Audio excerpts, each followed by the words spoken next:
You ready? Are you ready? I don't know if he's ready yet. You're ready. This is wines for the temporary assortment in week 12. I'm remembering my weeks. That's the 20th of March. These will arrive, and I will be drinking this Virgen del Galir, but I've got my spectacles on my head to remember it's Virgen del Galir. This makes, I think there are 7 different wines that they make in Valdeorras in northern Spain. I had one of their other wines, which is from a different vineyard last week, and it was genuinely one of the best wines I've had this year. But I absolutely love this as well. So it's coming in the temporary assortment. It is not expensive. It's 169 crowns. It's a Premier Cru. Godello is the grape variety. And I say a Premier Cru, there isn't really Premier Crus, but this site, which is called At Malosa, is kind of a Premier Cru site. And it's all where they used to go, and Romans used to make wine there. So they're honouring this Roman heritage. My friend Beth Willard, who's amazing, she's a great Spanish wine specialist. She adores this winery. And so she said you should try them, and I did, and I adore the wines.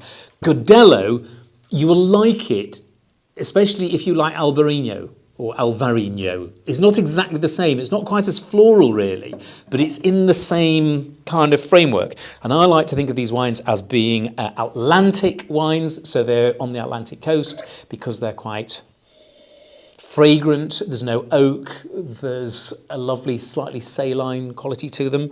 Very good with seafood. I discovered this week, Swedish has no word for seafood. So you either say shellfish or fish, but there isn't a word that means seafood. So I suppose the Swedish for seafood is seafood. This is very good with shellfish or indeed with fish.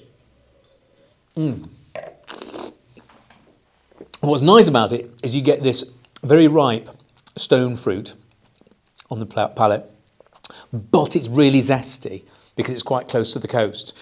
So it's from Galicia, right up in that northwestern, for your way, that northwestern coast.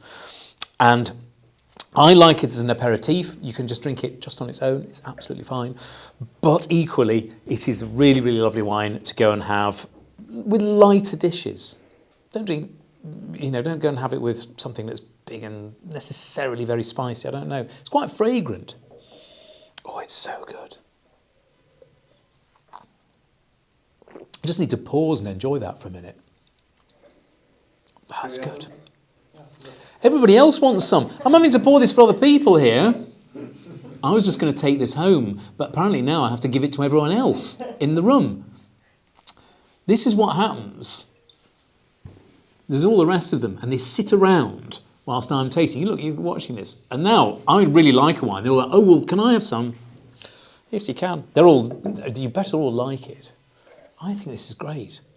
This is quite modern. I've noticed, because I obviously try all the wines that go through into the temporary assortment especially, but all the other assortments as well. There's a lot of Albarino and Alvarinho. There is less Godello, but there is less Godello. I think Godello is a little bit more structured and muscly in a way than Albarino. But this style of wine, there's lots of it coming through. But this is one of the best.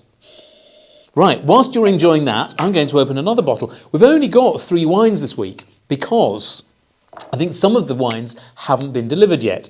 I was interested as to why. It turns out there's a reason why. Because a lot of wine comes into Europe through the port in Rotterdam, and there's been a strike amongst the workers in the port in Rotterdam, and so it's meant that lots of wine hasn't been landed. So people haven't been able to bring it through, and there's been a big backlog of wine coming into Europe because of that strike. This kind of thing happens all the time. Years ago, there was an incident where so many containers were used to get steel to the Shanghai bypass that wine couldn't come to Europe from Australia. Anyway, this isn't from Australia, this is from Portugal. It's from just outside of Lisbon, not just outside, it's near Lisbon. Quinta de Chocapalha. And it's actually made by a lady I know. How much is this? 179 crowns. This is made by a really, really lovely lady called Sandra Tavares. I think it was her parents who have the winery. Her sister works there as well. And she is the winemaker. So as well as making, they sort of do particularly well in international grape varieties like Cabernet Sauvignon. It is not as inky dark as a lot of Cabernets, but it's all Cabernet. This is Cabernet Sauvignon, if you like, European Cabernet Sauvignon, so it's not that pure, currenty Australian thing. It's got more earthiness to it and leafy character. It's more integrated as a style of wine. And also it's got it's a little bit more zestiness to the palate. Oh, that's good. It's not how do I describe it? It's got more terroir feel to it. So it's not a Cabernet that's just all about pure fruit. It's about having a sense of place. This Lisbon, and more so even actually if you go to Alentejo, but Lisbon and Alentejo slightly have this Italian feel about winemaking when you go there. They're quite warm-ish, and so you get this more very European sensibility to the wines. This is lovely and soft, and I would have it with all sorts of things actually, but Cabernet is really nice with lamb. I do these kind of lamb kebabs at home. It would be very nice with that. This is a lovely wine. I keep coming back to this all the time.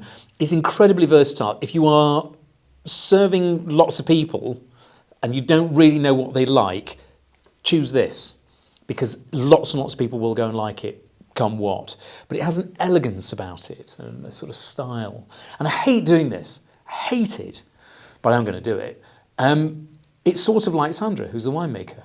And she has this sort of peaceable, very natural sort of loveliness. She's quite, she's sort of quiet. She's very charming. She's, a very interesting person to go and talk to, but she's not like me, loud and talkative. She's just sort of calm, and it's a calm wine. And I genuinely think you get this, where wines can often reflect their winemakers. Like how, dogs are like their owners. Wines are often like their winemakers. That is so nice. Right, next, just the last one this time. So this is Di Maio Norante Contado. This is from a wine region you may have never been to before called Molise. And Molise is sort of towards the south of Italy, but it's tiny. It's quite a small area. So it's not really famous like, Chianti or Piemonte or Veneto.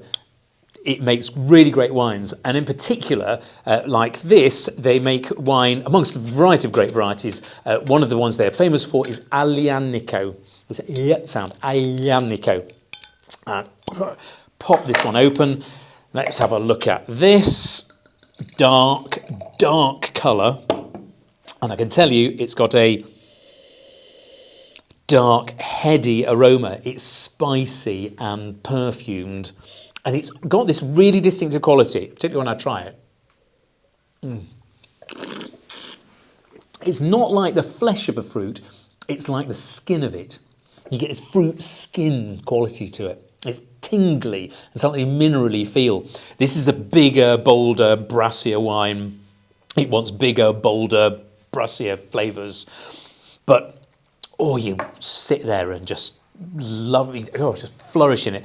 It's 14.5% alcohol. There's a lot in this. It's a big wine. It's got quite a lot of alcohol in it. Some of you I know, because you tell me, like to have quite a lot of alcohol in your wines. You're going to love this. The other thing is, actually, I had this morning from the estate, not the wine, don't worry, for breakfast, because they once gave me a bottle of their olive oil. They make really good olive oil. And so I have it with pulped tomatoes on toast and a bit of olive oil and salt. It's a very nice way of starting the day, because it's very good. It's good and healthy for me whilst I drink these wines later on. There's two things about this that are really worth trying. One of them is it's Aglianico, and lots of people have not tried Aglianico.